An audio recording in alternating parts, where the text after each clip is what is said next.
안녕하십니까. 유엔 미래 포럼의 박영숙입니다. 미래 예측에서는 탈원전으로 갑니다. 저희는 기본적으로. 하지만 우리나라가 왜 탈원전을 했는가, 왜 탈원전으로 가야만 했었는가를 오늘은 청와대 출입기자 이영란 국장님으로부터 좀 설명을 드리겠습니다. 예, 안녕하십니까. 우리 지금 이제 탈원전 정책은 문재인 대통령의 아마 그 대선 공약이기도 합니다. 대선 공약입니다. 이전에까지는 우리가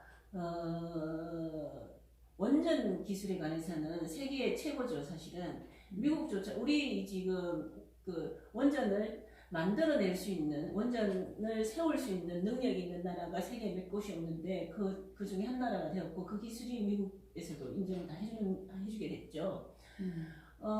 그래서 원전에 관한 한은 오랫동안 우리가 그 자원 부족이나 있기 때문에 이승만 대통령 때부터 계속 준비를 해왔고, 계속 그래서 기술이 고도화돼 있는 겁니다.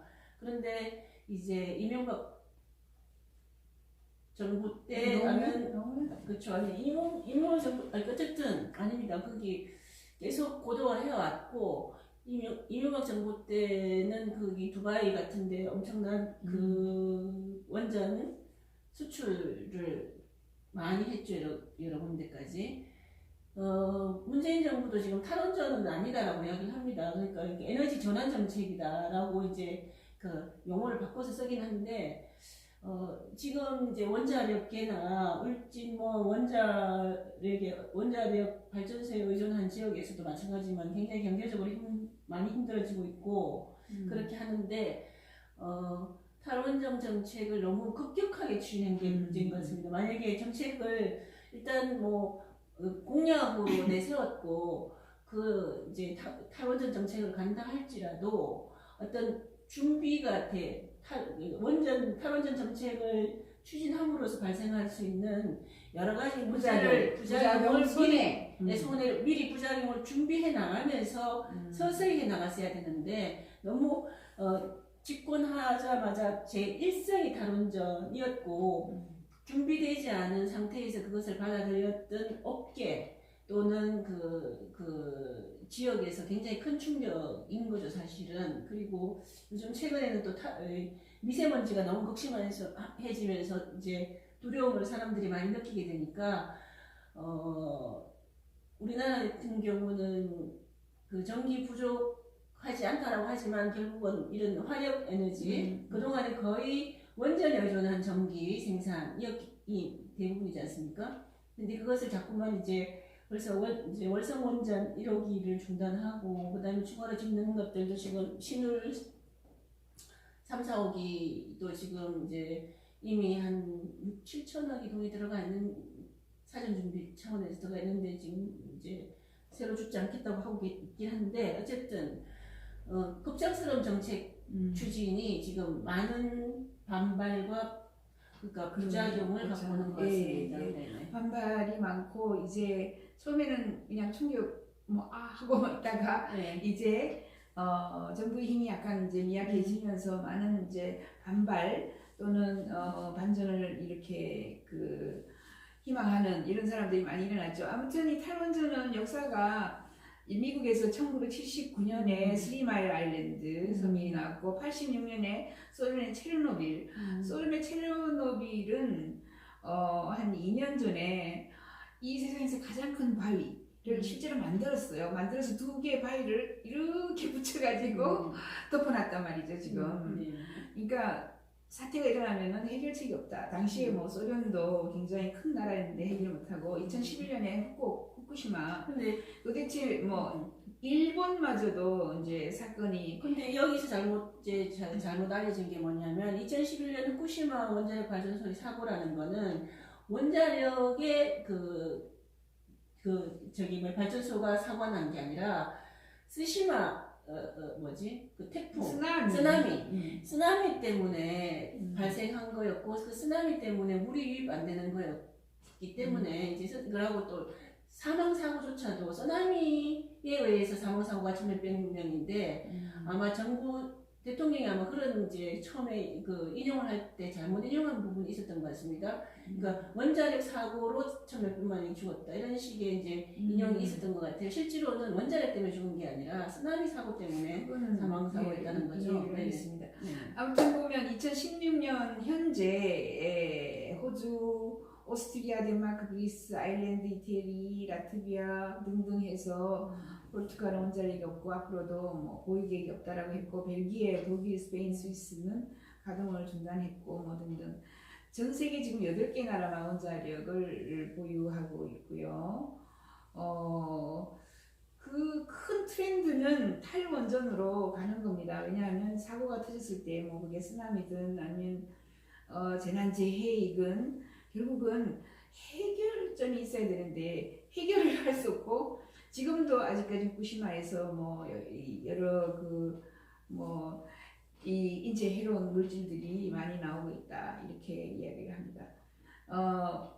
그 신고리 원자력 발전소 566호기 공사 중단하고 난 뒤에 그 지역에 굉장히 반발이 많나요? 그렇죠. 월성 1호기만 해도 이제 일단 사용 연한이 되었고 그다음에 또 보수를 통해서 연한이 2026년까지 연한이 더 연장될 수 있다라고 돈을 2천억인가 투자하고 난 정확한 액수는 잘 모르겠습니다만 투자를 했었고 다시 쓸 수 있는데 불구하고 저기에 이제 중단이 된 건데요. 아무래도 그 지역의 경제적인 어려움이 많습니다. 그리고 지금 계속적으로 이 원전의 안전성에 대해서 이야기를 하는데 그동안에 대통령도 외국에 나가서 말씀하셨지만 한국에서는 단 한 건도 원자력에 사고가 난 적이 없었고 그러고 지금 그 지진이 일어나도 완전히 그 안전할 수 있는 최고강도의 그 내진 설계 이런 것들의 장점을 인정받아가서 미국에서 한국의 원자력 기술을 높이 사는 거거든요. 그러니까 그 고도로 기술을 이제 인정받는 이 원자력에 대해서 대안만 있다면 원자력을 바로 폐기할 수도 있을 겁니다. 그런데 우리가 아니라 어떤 이 에너지를 대체할 수 있는 그나마도 지금 현재 상황에서 가장 청정하거나 공기든 어떤 가장 청정하거나 안전하다고 할 수 있는 이 에너지를 버리고 예를 들면은 지금 보령에 지금 화력발전소가 지금 이미 사용 연한이 내년인가 다 됐는데 그걸 연장하는 방안이 검토되고 있다고 하고 그래서 자치단체장이 이 화력발전소 이제 연장시키지 못하겠다라고 지금 반발하고 있는 거거든요. 화력발전소를 그러니까 에너지가 부족할 수 있어서 화력발전을 예를 들면 석탄을 떼서 전기를 일으키는 화력발전소를 한다면 얼마나 이 미세먼지라든가 더 힘들겠습니까? 거기다가 발생 비용도 더 높겠죠. 그렇게 하면서까지 탈원전을 지금 고수해 나가야 되느냐. 그리고 그 탈원전을 해 나가면서 지금 일자리 창출 문제가 지금 이 정부의 제일 큰 화두인데 그 업계에서 지금 추가 그러니까 인력 충원이 안 될 뿐만 아니라 계속 사람이 오히려 실직이 될 텐데 이게 그렇게 급한 정책이었냐 하는 것에 대한 의문이 있는 겁니다. 저는 그게 공약이어서 추진해 나간다 할지라도 어떤 로드맵 같은 것을 먼저 두고 했어야 되지 않냐 하는 것이죠. 예를 들면은 울진에는 그 원자력을 이제 전문으로 하는 마에스트로 고등학교도 만들어졌었습니다. 그 아이들은 이제 거기서 졸업을 하면 뭐 한수원에 들어간다든가 최고의 원자력 전문가가 되겠다는 꿈을 안고 지금 이제 공부를 해왔는데 하루아침에 자리가 없어지는 거 아닙니까? 지금 서울대든 뭐든 각계 원자력 관련 학과 학생들이 어디 갈 데가 없어가지고 지금 당장에 외국에 지금 다 나가야 되는 형편일 테고 그리고 관련 산업들도 그렇고 관련 이제 공대 원자력 관련해서 죽으라고 열심히 했는데 또 그 다음번에는 정부가 어느 날 갑자기 이 기술도 폐기하겠다고 할지도 모릅니다. 그렇지 않아도 우리 지금 중요한 공대 관련 학생들 기술 인력 수준이 굉장히 지금 그 부족하지 않습니까? 거의 대부분 의대로 간다고 그러고 우수한 인력들이 다 의대로 가고 다 뺏기는 상황인데, 그리고 또 IT나 반도체 이쪽도 그렇고 전부 다 이제 이쪽을 우대해주는 미국으로 나가고 다 나가는 상황인데, 정부가 나서가지고 이렇게 기술 과학 인력들에 대해서 신뢰할 수, 그러니까 안정적으로 연구할 수 있는 바탕을 마련해 주셔야 되는데, 어느 날 갑자기 그 분야를 완전히 중단시키는 이런 식의. 그렇죠. 그래서 아무튼 5년제 단임제의 폐해가 있는 거죠. 하지만 전 세계에는 2016년에 30%의 원자력 에너지 공급이 2018년도는 11%로 줄었습니다. 전 세계적으로 모든 사람이 후쿠시마를 보고 나라에서 확 줄이는 거예요. 여기 보시면 여기 원자력 산 전체요. 2010년도 후쿠시마가 일어났을 때 갑자기 아시아에서도 원전이 확 줄었습니다. 그리고 뭐 원전이 모든 나라에서 지금 이렇게 그렇게 확 줄었다가 있는데, 확 줄었다가 그거에 대한 상황이 다시 지금 점검이 되는 거죠. 작년 점검이 되어서 이제, 하지만 2018년에는 11%로 줄었고요. 점검이 되어서 이제 대만 같은 경우에는 탈원전 공약을 다시 이제 원전을 사용하자라고 지금 하고 있는 거죠. 그러니까 이제 2016년 대만 그러니까 총통 선거에서 탈원전을 들고 나왔던 쪽에서 승리를 했고, 그래서 탈원전 정책을 했는데 부작용이 너무 심해서 국민투표를 통해서 다시 원전을 사용하는 쪽으로 지금 방향이 틀어졌습니다. 그리고 그 일본의 그 쓰나미 사건 이후에 원전이 위험이 이제 굉장히 부각이 됐고 많이 줄이는 것 같았지만, 지금 다시 아프리카나 중국 등에서 원전을 다시 이제 그러니까 더 늘리고 다시 늘어나고 있는 상황인 걸로 알고 있고요. 그래서 전 세계에 보면 지금 석탄이 38%고 전 세계 가스가 23, 수력이 17, 원자력 10%, 태양광이나 풍력이 5.2%. 뭐 저희는 미래 예측 유엔 미래 포럼은 태양광 풍력으로 가야 한다.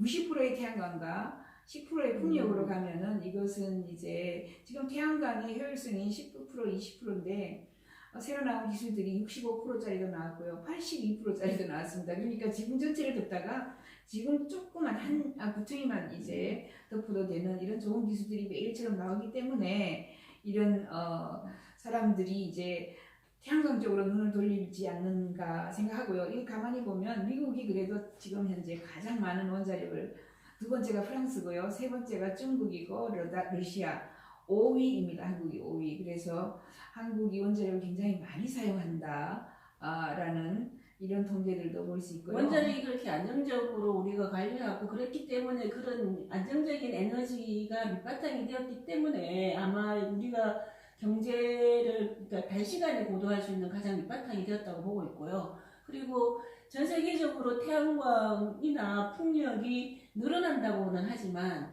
그건 각 나라들에 따라서 좀 다른 것 같아요. 예를 들면 미국이나 또는 중국이나 국토가 큰 나라에서는, 또는 아프리카나 남미든 땅이 넓은 나라에서는 충분히 가능하고 일조량이 큰 곳에서는 가능한데, 우리나라에서도 태양광이나 풍력을 여러 번 실험해 본 거로 알고 있습니다. 많이 하고 있는데, 일정하게 태양광이나 풍력을 확산시킬 수 없는 그 기후라든지 그 나라 그 국토 환경이 제약 조건이 많은 것 같습니다. 우리나라 같으면 풍력이 바람의 질이 일정하지 않다는 거고요. 태양은 또 일조량이 적지 않습니까? 그리고 산악지대가 너무 많아서 너무 위험하다는 이야기가 많습니다. 그래서 일단 전 세계적으로 이제 에너지를 천연 에너지화로 가야 된다는 것은 동의를 하고, 재생 에너지 쪽이 더 커져야 된다는 걸 동의하는데, 다만 우리나라의 경우에는 어떤 에너지 정책을 써야 될 것인가는 많이 고민을 해봐야 된다고 생각하는 겁니다. 그렇죠. 이제 원전을 활성화시켜야 된다라는 주장과 태양광 쪽으로 다 넘어가야 된다는 주장과 팽팽하게 전 세계적으로 지금 맞닿아 있고요.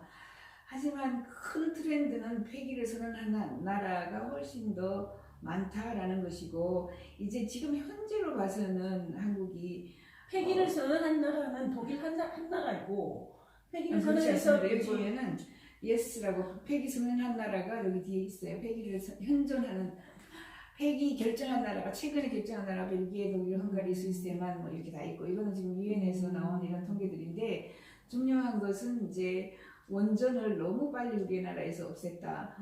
또 태양광은 제 생각에는 이제 산이 많거나 뭐 일조량은 독일이 더 적어요. 하지만 독일은 지금 30% 쓰고 있는데 우리나라는 1%밖에 안 쓰는 이유는 이제 아직까지 기술이 뭐 얼마 안 됐거든요. 석탄이나 원자력은 오래됐지만 30, 50년 됐지만 태양광은 뭐 10년 이렇게 되어서 조금만 더 지나면 조그만 태양광 소자 하나 달아놓으면 그게 내 전기를 다 쓸 수 있는 이런 상황이 되기 때문에 땅과 비례하지는 않는다. 이제 저희는 이렇게 보고 있고 아무튼 이 가장 큰 문제는 우리나라가 어떤 선택을 하여서 다음번에 어떤 이 뭐 지금 현재 자유한국당 또는 뭐 지금 현재 여당 야당이 어떤 선택을 할 것인지가 굉장히 중요할 것 같아요. 다음번 선거에는 어떤 이슈가 나올 것 같아요? 글쎄요, 다음번 이제 총선 이제 예를 들면 일단 총선이 내년에 있을 텐데 어쨌든 이제 중간 평가의 성격을 띌 거란 말이죠. 그렇다면 이 원전 정책도 그 중요한 중간 평가에 영향을 받을 거라고 생각을 합니다. 이게 중요한 이제 선거에 있어서 아젠다가 될 수 있을 겁니다. 아마도. 그건 이제 국민들이 선거를 어떤 결과를 내느냐에 따라서 달라지지 않을까요? 그러니까 총선이 언제죠? 내년 5월이죠? 내년 5월이면 굉장히 빠른데 그때까지 사람들이 우리 탈원전 하지 말고 대만처럼 다시 돌아가자 이런 분위기가 있을 것 같다 이거죠. 뭐 그렇게까지는 이제 예를 든다면 이쪽에 그 대만은 이제 국민투표를 이제 붙였지 않습니까? 그거를 이제 계기로 삼아서 지금 한국에서도 국민투표에 붙이자라는 주장이 지금 나오고 있습니다. 예를 들면은 원자력 박해 이런 쪽에서 국민 서명운동을 35만 명을 받아서 청와대에 전달했거든요. 탈원전 정책을 제고해달라. 또는 제고뿐만 아니라 이제 거기에다가 하여튼 지금 현재 짓기로 했었던 거를 지금 짓지 않게 하는 신울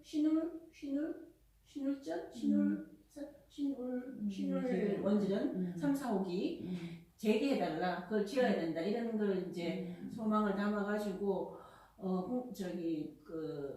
서명을 담아서 청와대에 제출한 걸로 알고 있습니다. 제출했는데 그렇게까지 국민투표까지 정부가 받아줄 것 같지는 않고요.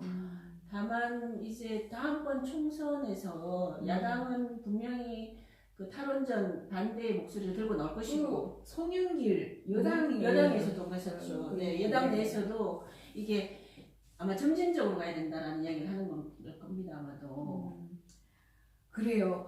오늘은 탈원전에 대해서 저희는 미래 예측을 하면 아무튼 뭐 가까운 내년 총선만 해도 이 탈원전으로 야기되는 다양한 뭐 문제점이 많기 때문에 아마 다시 원전으로 복귀하자는 의견도 있을 것이다 라는 예측을 오늘 해봅니다. 정부로서는 하여튼 강경하게 지금 절대로 그 정책 전환은 없다라고 대통령이 여러 번 문박으셨기 때문에 일단 그 정책 전환은 없을 것 같고 그렇기 때문에 일단 총선에서 이 이슈를 두고 어쩌면 크게 이게 대결 구도가 될 것 같습니다. 거기에서 이제 이기는 쪽에서 더 힘을 얻게 되겠죠. 탈원전 정책조차도. 네. 예. 오늘 아주 재미있는 이야기 감사했습니다. 감사합니다. 네. 오늘은 우리가 탈원전 했는데 다시 원전으로 복귀할 것인가 우리의 먹거리 아니면 좀 미세먼지 때문에 어떻게든지 다양한 이런 대책을 내놔야 되지 않을까라는 생각을 하고요. 박영숙의 미래톡 오늘은 여기까지 하겠습니다. 여러분 구독 버튼 눌러주세요. 감사합니다.